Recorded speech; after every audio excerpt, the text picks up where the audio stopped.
Hello, and welcome to this overview of Titanbane, the third and final book in the Mythspeaker adventure path for Pathfinder Second Edition. This video is aimed at GMs who want to run this adventure, providing you with general advice to prep this book, followed by a recap of each chapter. For each chapter, I will also provide suggestions and tips. Needless to say, this video is filled to the brim with spoilers. If you are playing in a Mythspeaker campaign, or expect to play in one soon, stop this video right now. Without further ado, let us dive into this mythic finale.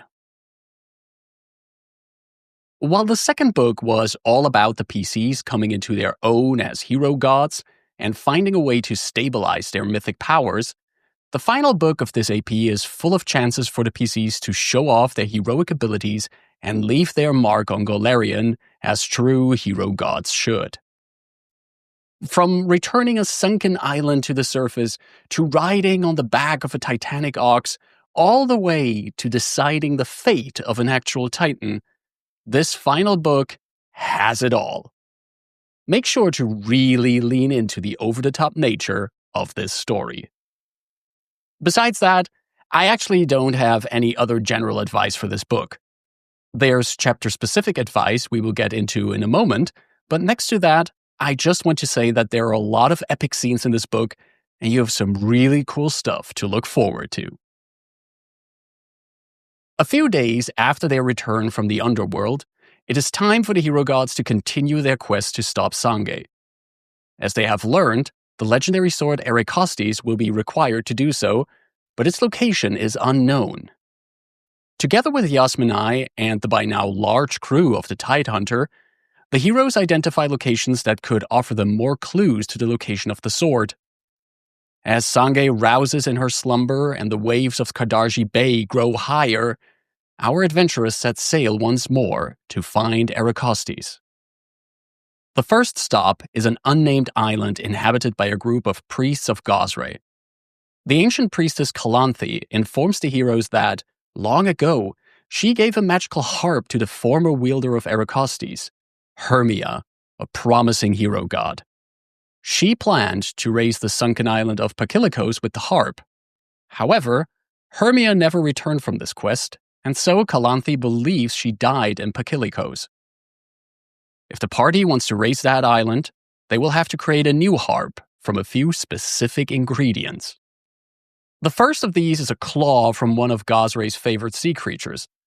The hero gods can find such a creature in the form of the Ketos, a gigantic squid that could devour the Tidehunter easily. Fortunately, they do not need to defeat the monster. All they need is a claw from one of the beast's tentacles before they can escape the monster's grasp and search for the next ingredient. The second component is the hair of a merfolk born on land. Yasminai guides the heroes to a place known for its merfolk population, who enjoy using their magical song to drive sailors to despair and cause their ships to tear asunder on jagged rocks. Once the heroes prove that they can stand against the merfolk's magic, they donate some of their hair to the hero gods, and the new instrument can be crafted. Out on the sea, the island of Pakilikos rises from the ocean floor after the harp is played, and the young hero gods can explore this place that was once dedicated to Gosrae, but brought beneath the waves by his fury. Once an island fully dedicated to Gosrae, the people of Pakilikos brought upon them his ire when they replaced their worship of Gosrae with that of Shenastes, the hero god of tragedy and sacrifice. Before the island was sunk by Gosrae's fury, pirates attacked and raided Pakilikos. In his despair, the king of the island besieged Shenastes for intervention, and the hero god used his mythic power to manifest a curse. None who have stolen riches from Pakilikos can ever leave the island. In the ruins, the hero gods find Attains wielded by an undead pirate. Once they free the intelligent weapon, the heroes can work together to lift both Shenastes and Gosrae's curse, allowing the heroes to leave and making sure the island will not sink beneath the waves again. With the knowledge of Attains on their side now, the hero gods can continue their quest against Sangay. The quest in this first chapter is fairly straightforward, and the adventure does a good job at structuring the information in a clear way. There are, however, two things I want to draw your attention to. First, the adventure calls out that Pakilikos is a good place for the party to find additional treasure should they be lagging behind the expected amount of wealth they should have at their level. I have not done the math, but my gut feeling tells me that the Mythspeaker adventure path up to this point has not been handing out enough treasure. Make sure to be generous in Pakilikos and provide the PCs with some additional treasure. The adventure provides a few interesting examples. You can find the rules for expected wealth per level in the GM core on page 61. Second, the story of the hero god Hermia is the narrative thread that ties things together in this chapter. Calanthe actually met Hermia and helped her on her quest, and in Pakilikos, the PCs can find various traces of her misadventure. Hermia's failed quest is, in my opinion, another story the PCs can learn from, realizing that hero gods are mortal after all and can become the victim of their own hubris. There are multiple little moments in Pakilikos that form traces of Hermia's journey, and drawing attention to them further fleshes out the story of this hero god. With Erekostes now among them, the party still needs to find where Sangay exactly lies and stop her from waking. Erekostes suggests visiting an old friend of theirs, Iapholi, a hero god that resides in Polyduraxilis, the city of monsters. Shortly after arriving, the hero gods learn that Iapholi has become the de facto leader of the city-state, but there are forces that work against her. And Simeon, the chimera patron of Duraxilis' wealthiest family, is doubting Iapholi's peaceful leadership and supports a group of new hero gods who call themselves the Thunder Triumvirate Banner. The adventurers soon find out that the Banner are none other than their rivals Aki, Tsamoni, and Ulshuk. On top of that, the people of Duraxilis are also dealing with random mutations brought on by Sangay's rampant mythic power and the influence of a shadowy cult that operates out of the wilderness surrounding the city. It is that wilderness the adventurers will have to travel through, though, as they learn Sangay's cradle lies within. Iapholi can provide them with a blessing that will keep them safe, but in exchange for that, the Child of the Bloodstone asks them to help her quell the unrest in the city and bring peace to Duraxilis. The hero gods, of course, aid her in this, and deal with mysterious blood painters, influential voices within the city trying to further the goals of Ensymion and the Triumvirate, and other challenges. During the Festival of the Bloodstone, the heroes also protect Iapholi from being killed by a vengeful shade, an assassination attempt orchestrated by Ensymion. With the assassination foiled by the heroes, Ensymion will escalate the conflict during the March of Monsters, a grand citywide festival. While the Chimera is calling upon reinforcements in the form of Pateos cultists and Sangay's painted griffins, the hero gods attack his compound and deal with the Triumvirate. Once they have dealt with their rivals, they will have to rush through the parade to reach Iapholi before Ensymion can get to her. In a final showdown with the Chimera and his minions, the fate of Duraxilis is determined. Iapholi remains the leader of the city, and in these tumultuous times of a Titan rising from her sleep, the City of Monsters can return to some semblance of stability. Iapholi is true to her word, and over the coming days prepares and performs a ritual that will provide some protections to the adventurers as they venture into the wilderness beyond the city. Once they have received Iapholi's blessing, our hero gods set out on the last leg of their journey, finding Sangay's cradle and dealing with her and her prophet Pateos. Duraxilis is a fascinating city in Iblydos. Make sure to read up on the brief history of the city on page 22, and definitely read all about Iapholi starting on page 88 of the adventure. If you have a PC that hails from the City of Monsters, you can use all of this information already at an earlier point in the campaign. Lamashtu, the Mother of Monsters, is an important deity in Duraxilis. You can find the most recent information on Lamashtu in Divine Mysteries, a book that's definitely worth your time and money if you're interested in the deities and other divine matters of Golarion. Page 28 of the adventure features a very important sidebar on the nature of Lamashtu's faith in Duraxillis and other places. This sidebar really helps understanding what Lamashtu is about and how her faith is practiced within the city. I am personally a big fan of Lamashtu's lore in Pathfinder, and while there are definitely horrifying aspects to her faith, there is also a lot of nuance that this adventure tackles and is important to understand if you want to present the people of Duraxillis and their beliefs faithfully. Pateos cultists are active within the city, and in the final part of this chapter will help Ensymion spread chaos in the streets. If you ran this adventure path as written so far, Pateos has been absent from the story for an entire book. The role of his cult in Duraxillis is thus a great chance to reintroduce him to the story and remind your players of his role in the adventure. If you want to foreshadow Pateos' presence, consider having the PCs encounter some of his cultists and interrogate them for information. They could then also learn that Pateos is not really interested in who actually rules Duraxillis. All he wants is to weaken the city from within, so it will have a harder time resisting Sange's might once she has fully awoken. I think taking some time to hint at Pateos' involvement will also make his appearance in the next chapter feel like less of a surprise. Duraxillis is also the final chance for PCs to shop before the final segment of the campaign. Erekostes and Iafoli will point this out in-game, and the players should take this chance to stock up on any items they might need. Since we are approaching the finale of the campaign, I think it is fair to be a little generous with what the PCs can find in Duraxillis. If any PC has any item on their wish list and the party has to coin for it, have a merchant purely coincidentally have that item on offer. Your players can have some extra cool items as a treat.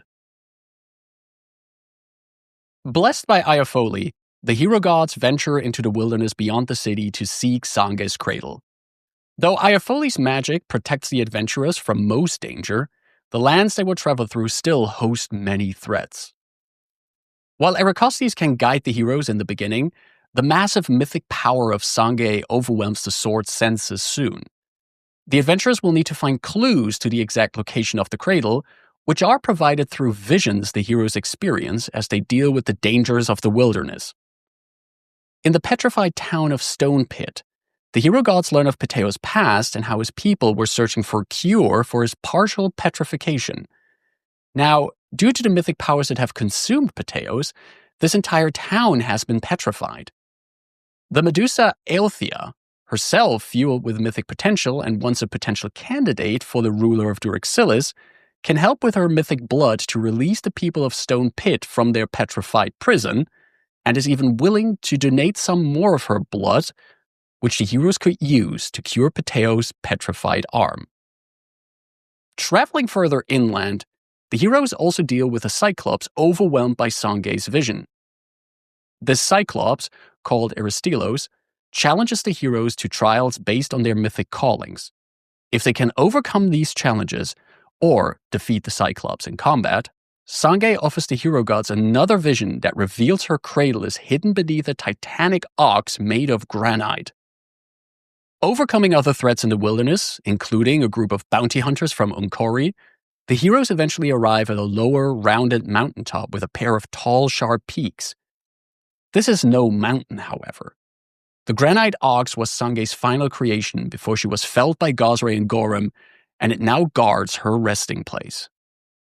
Waking the granite ox is no simple feat. The heroes need to convince the naiad Pendidia of redirecting the stream she guards, so that its waters will fall on the ox's head and wake the creature. Once it rises from its sleep, the hero gods will perform a deed truly worthy of their status. Steering a titanic ox made of stone away from the cradle and into a direction that will not doom Duraxillis and other settlements on the island to be trampled by the creature. Using all their mythic might and skill to steer the creature and fight off massive lice, the hero gods eventually succeed in sending the granite ox into the waters of Kadarji Bay, forever reshaping a part of the geography of Iblydos. The path into Sange's cradle is now open, Reaching the Titan is a perilous journey, as the adventurers have to make it through territory warped by the Titan's wild dreams.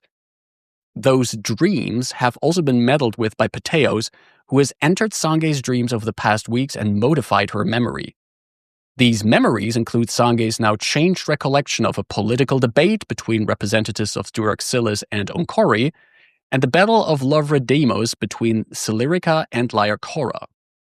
Overcoming these dreams given shape and enduring a mile-long slog through deep water, the hero gods finally make it to Sangay's resting place.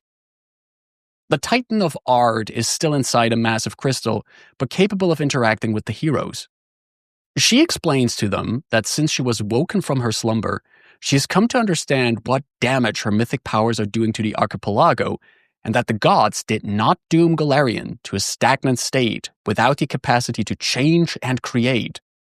She is willing to parley with the heroes about her fate, but before that can happen, Pathfinder strikes for the final confrontation of this tale.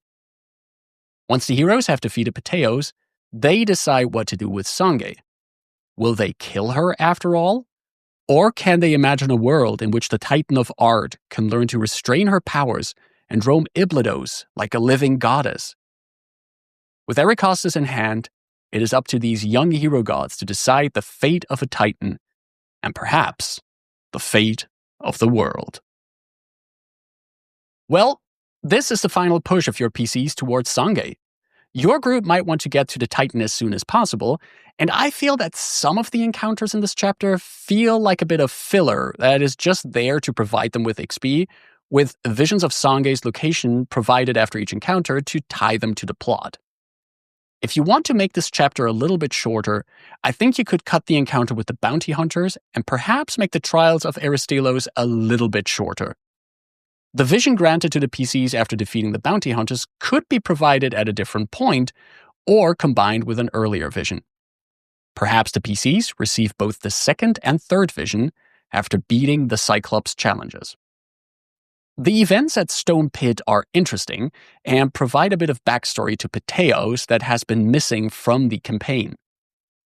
Then again, Pathos himself has been missing from most of the campaign, so I am not quite sure if this late in the story, the revelations about his past will be of much interest to your players.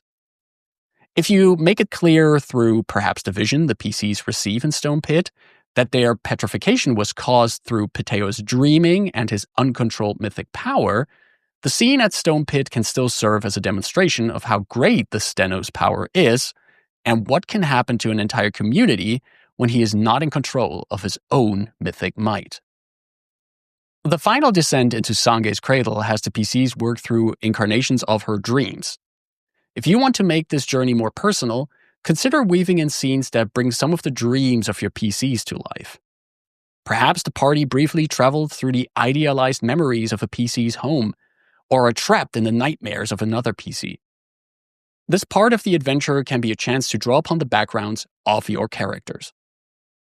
At the end of this chapter, make it clear that Sangay herself is not intentionally causing the problems that Iblydos has been experiencing. Waking from her sleep has been a challenging experience for her, and she's not yet able to control her powers after having been asleep for so long. When she tells the PCs that, given time, she is able to control her powers, she is not lying. Make it clear that Pathos' influence and control over the Rousing Titan played a role in the damage done, and that Sangay is willing to cooperate with the PCs. I know from experience that some players, when what they perceive as the villain of the campaign promises them to play nice and not hurt anyone anymore, might believe that they are being tricked. Sangay is not trying to trick anyone. She honestly wants to just wake up and witness a world that is still filled with imagination and art she loves so much. With Iblydos saved and the PCs having proven that they are worthy of the status of hero god, you might want to continue their story beyond the scope of this adventure path. Titanbane has a small chapter dedicated to ideas on how to continue the story, starting on page 63. I think the ideas presented in that chapter are pretty cool, including a concept on how to continue Mythspeaker into the high-level Mythic AP Revenge of the Rune Lords. If you want to continue the story of these PCs, this chapter does an excellent job in providing you with some food for thought. What I do think is most important, though, is that you create a story in which you give your players a chance to permanently leave their mark on Golarion. Mythic PCs, especially those with a mythic destiny, are the kind of characters that will shape the fate of the world and will be remembered in the history books of Golarion. This is a chance for you and your group to tell a story that allows all of you together to reshape the pre-written setting of Pathfinder and fully make it your own. How amazing would it be if the PCs of this campaign become rulers, gods, or even villains in your future campaigns? Mythic campaigns in Pathfinder are perfect for that, and if you decide to continue your mythic story beyond Mythspeaker, get ready for your players to reshape the world around them. And that's it for this overview of Titanbane. I hope this finale of Mythspeaker will be epic and amazing for you and your group. Let me know in the comments below what you like most about this book, or share your own tips. If you enjoyed this video, don't forget to like, share, and subscribe to the channel. Thank you for watching, stay safe, take care, and bye-bye.